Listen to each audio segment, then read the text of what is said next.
Olá, tudo bem com você? Continuando com a nossa série Assim diz o Senhor, vamos entrar em mais uma reflexão sobre Apocalipse 1, verso 10, que diz: Fui arrebatado no dia do Senhor. Então, qual é este dia do Senhor? Lógico, é o sábado. A suposição de o domingo ser o dia do Senhor tomou grande impulso com o passar dos anos, iniciado pela Igreja Romana e continuado pelas milhares de religiões cristãs espalhadas pelo mundo. O processo foi o mesmo ocorrido com o Cruzeiro Novo e Velho, lembra-se? Ao ser introduzido o Cruzeiro Novo, criou-se um pequeno embaraço, mas logo passou e ninguém mais se lembra do Cruzeiro Velho. Ocorre que ainda assim o Cruzeiro não deixou de ser Cruzeiro em sua época, é claro. Ainda que o número de religiões cristãs que adote o domingo e o denomine o dia do Senhor seja quase a totalidade, choca-se com a Bíblia, que é a verdade da palavra de Deus. Ela não diz jamais que o domingo é o dia do Senhor, mas o sábado é sim o dia do Senhor. Também a Bíblia não assegura em nenhuma de suas páginas que o sábado agora é o domingo cristão. Isso é tradição, e tradição tem que ser submetida enquanto a Escritura Sagrada existir, pois a Escritura Sagrada é divina e a tradição é humana.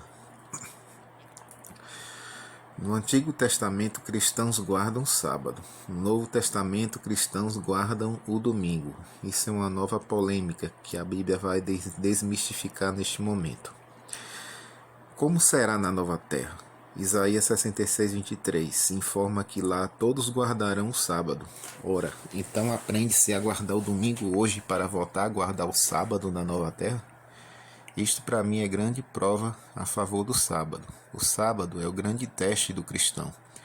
Se Adão ressuscitasse hoje e descobrisse que o domingo é o dia de descanso, muito se surpreenderia, já que ele guardou o primeiro sábado neste mundo, junto ao próprio Deus. Isso está em Gênesis 1, 27, Gênesis 2, 2 a 3. Por isso, é inconcebível Deus dar o sábado a Adão e o domingo ao cristão. Evidentemente, é tão impossível mudar o dia de repouso do sábado para o domingo, como é impossível mudar a data de nosso nascimento. Os homens podem não aceitar o sábado, mas negá-lo é impossível, a menos que o retirem da Bíblia, o que será um crime imperdoável. Se isso ocorrer, terão transbordado a medida do cálice da ira de Deus. Apocalipse 14, verso 10. Jesus disse que o dia tem 12 horas, por isso não aceito o pôr do sol como limite para o dia. Jesus tem absoluta razão ao declinar a 12 horas no dia. João 11, verso 9. Apenas é um equívoco achar que por isso o dia agora começa à meia-noite. Ora, como base escriturística, não se pode negar que a contagem bíblica do dia é de uma tarde a outra tarde, um pôr do sol a outro pôr do sol. Isso está em Gênesis 1, verso 5, 8, verso 13, 19, 23 e 31. Observe, e foi a tarde e a manhã, o primeiro dia. Gênesis 1, verso 5. Não é esquisito alguma coisa começar pela metade? Pela contagem humana é que nunca serão 12 as horas do dia. Se duvida, faça um gráfico e começando pela meia-noite, some 12 horas e veja onde irá acabar. Pela contagem humana é que nunca serão 12 as horas do dia. Se duvida, faça um gráfico.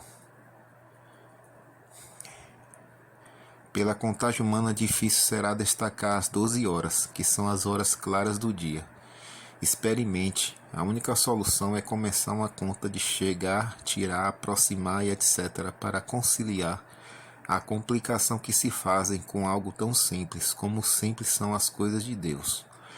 O dia, o ciclo de 24 horas, não há dúvidas, é contado pelo declinar da tarde, o pôr do sol, só isso. Eu como tudo porque o que Deus fez é bom. Sim, realmente é bom o que Deus fez, mas para o fim que Deus criou. Exemplo, minhoca é boa, mas não para se comer e sim fertilizar a terra. Urubu é tão bom e útil que é proibido por lei matá-lo. Por conseguinte, ao afirmar o Senhor que tudo é bom, não foi para que nós hoje nos valhamos disto para satisfazer a nossa vontade. Esta deve ser submetida à vontade do Senhor. A carne de porco não implica na minha salvação. Deus quer que tenhamos boa saúde. Terceira epístola de João, capítulo 1, versículo 2. Porque nos comprou com seu sangue. 1 Coríntios 6, verso 20. E espera que sejamos puros. Romanos 12, verso 1. Para nos constituirmos realmente na morada do Espírito Santo. Se alguém pela ingestão de carnes imundas, a relação de carnes puras e imundas estão em Levítico 11 e Deuteronômio 14. Se alguém pela ingestão de carnes imundas se torna impuro, Deus nele não pode morar, e pior, será destruído no último dia. Isto está em 1 Coríntios 3, verso 17. Por exemplo, Deus se irrita com os comedores de porco. Isso está em Isaías 65, versos 3 e 4. Também os consumirá. Isaías 66, verso 17. Veja, Deus está falando que os comedores de carne de porco ficarão fora da nova terra. Isso merece, portanto, sua reflexão plena. Implica ou não na salvação? Porque a carne de porco não é consumida nos hospitais. Uma vez ouvi, a diferença do urubu para o porco é que um voa e o outro anda sob patas. De fato, a função de ambos é a limpeza da terra. Cabelo ou véu? O incansável Paulo é quem fala sobre o véu e apenas mencionou-o na problemática igreja de Corinto. E mais em nenhuma outra epístola, e mesmo em todo o Novo Testamento, nada a respeito. Nem outros apóstolos ou Senhor Jesus a ele se referiram. Não discuto que estes textos homologuem tal prática. Porém, trata-se de um assunto inteiramente regional e bem pessoal da igreja corintiana, a igreja de Corinto. Tanto é verdade que Paulo afirmou que as igrejas de Deus e ele mesmo não tinham o costume de usar o véu. E de fato, não tinham mesmo, como hoje não tem. 1 Coríntios 11, verso 16. Dessa maneira, não se deve andar por aí com um metro para medir cabelos ou reverberar que a mulher não pode aparar e que ela precisa usar o véu. Ora, o que Deus abomina é a confusão de sexo. Homem tem que ter cabelo de homem e mulher cabelos de mulher. Homem tem que se trajar como homem e mulher vestir-se como mulher. Não pode um homem ter cabelos que virado de costa dê a entender tratar-se de uma mulher ou vice-versa. Pelo menos em nossa época, porque Jesus usou cabelos e vestes longas. Era o costume ainda hoje, os orientais se trajam assim. É o costume de sua região, mas no Brasil o cabelo do homem é curto e o da mulher é longo. Logicamente, a calça comprida é para o homem apenas e o vestido e saia para a mulher somente.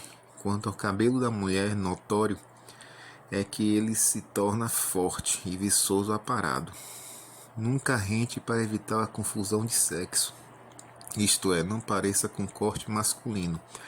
Ademais, o asseio é mais fácil, bem como em clima tropical ou épocas quentes, é menos angustioso para a mulher evitar aqueles cabelos enormes.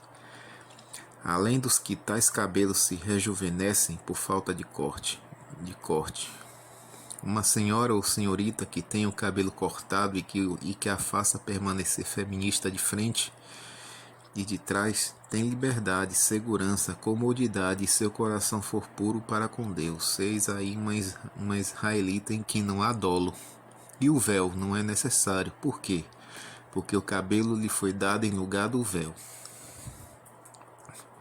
Ósculo santo, a paz do Senhor. Ósculo e paz do Senhor estão na Bíblia? Sim. Então devemos crer. Antes, porém, devo dizer que há grande diferença entre mandamento e conselho, bem como deve-se analisar as implicações de determinados dogmas, se aplicados em nossa época. Essa é a nossa reflexão de hoje. Que Deus esteja com cada um de vocês.